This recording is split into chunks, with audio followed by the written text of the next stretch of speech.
I want to set out a goal. I want to set out a plan. I want to somehow become content in 2024. I've honestly started to realize that 2023 was a huge mess that none of us expected. It definitely was a year. It's already past the new year. The new year's already happened. We're already in 2024, but I would say I'm semi-easy into it. This year, I didn't really set resolutions like I have for other years, and I know honestly a lot of people did not set resolutions either, because a lot of people are realizing that whenever you set a resolution, that's setting a goal. It's not setting up anything to get you to that goal. That's just setting up the goal that you want, and you're just telling yourself that you want it, but what are you really doing to get there?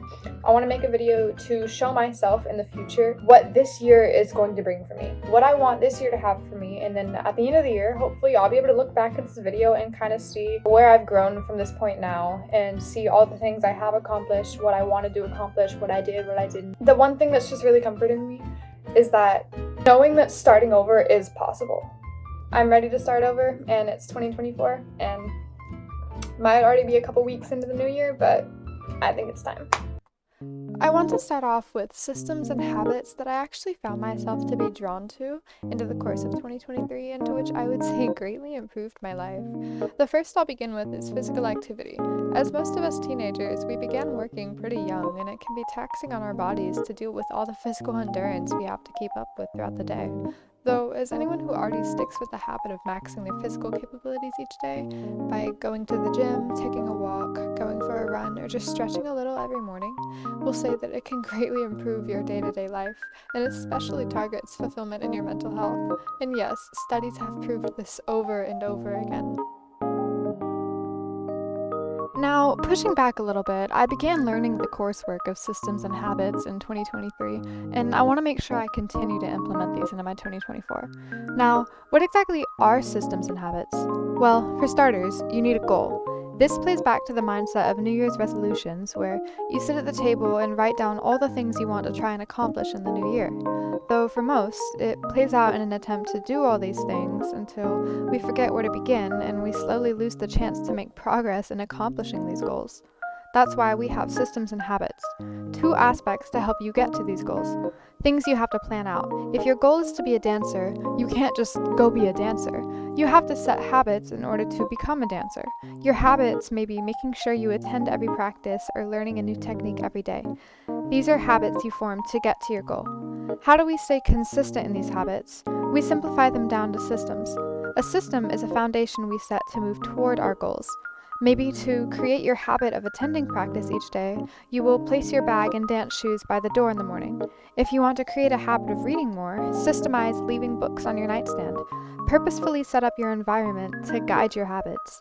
Now, what are my goals in 2024, and how will I create systems for these desired goals? Beginning with a couple of goals I had in 2023, I really wanted to start making my own food and drinks more often at home, or making time throughout the day to actually have a moment to myself with a cup of tea or coffee for enjoyment. I picked up this vanilla chai black tea for me to make myself after school, typically before I sit down to work on anything or just relax in my room. I'm also absolutely in love with this Hello Kitty mug I got from Five Below. I find it being something that helps me actually look forward to making a cup of tea that day. Another benefit to having ingredients at home and making it an enjoyable activity for yourself is it helps prevent impulsively spending $10 at Starbucks every day after school. Here I am just making fairy bread toast that my grandma taught me to make when we were little, just cinnamon sugar on toast, but again, just making that little routinely time period to make something for myself always helps add a little sparkle to the day, and is definitely something I recommend for everyone. I have so many recipes saved off of Pinterest, so mark that one as a hotspot.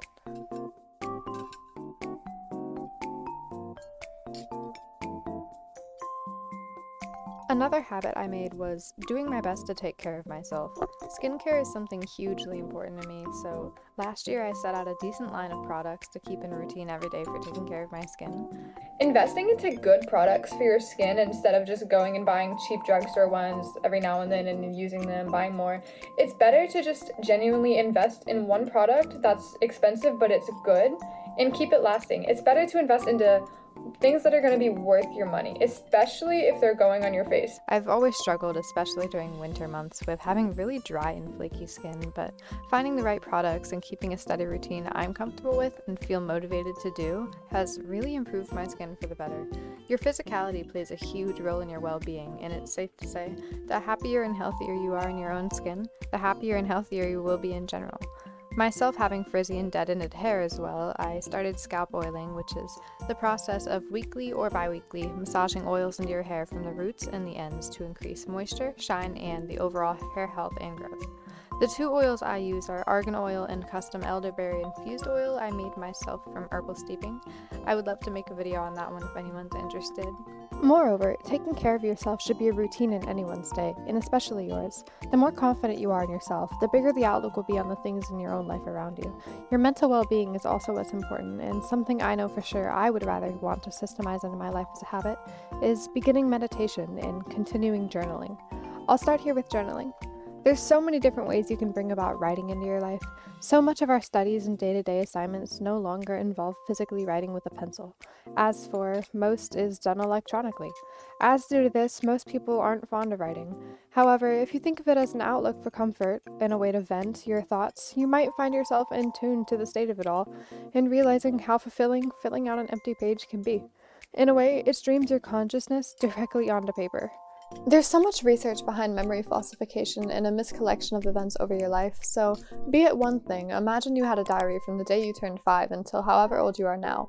Imagine how much about yourself you would know and how thoughtfully you'd be able to look back on your past mental states and thought processes. Neurologically, it is true that our brains warp memories and forget events as time passes and we age, but having a collection of your past memories and perspectives on the world, your emotions, all to be able to read back on whenever, I would say that's definitely something to cherish and a great habit to bring into your life. Journaling is simply another form of meditation, along with genuine health benefits, proven by researchers. Similarly, meditation is commonly used among people who tend to deal with stress, worry, and tensions throughout the day, invokingly more common than the average person. Meditation has been around for thousands of years, originating in the Vedic times of India, being used for deepening the understanding of sacred forces of life and all about one's inner self. These days, used to relax and lower stress. Meditation is a mind-body complementary medicine. The emotional and physical benefits of meditation can include building stress management skills, self-awareness, focusing on the present, invoking creativity, helping patience, and helping you sleep. There's never a better time to wind down and put on some music, just to really get into your head, coming out healthier and happier. Now, as the conclusion for this video, I just want to really piece together and thank you guys so much for watching all the way to the end, that maybe incorporating these habits and rituals into your life can really make you more whole round as a person and make your life a lot happier. Thank you.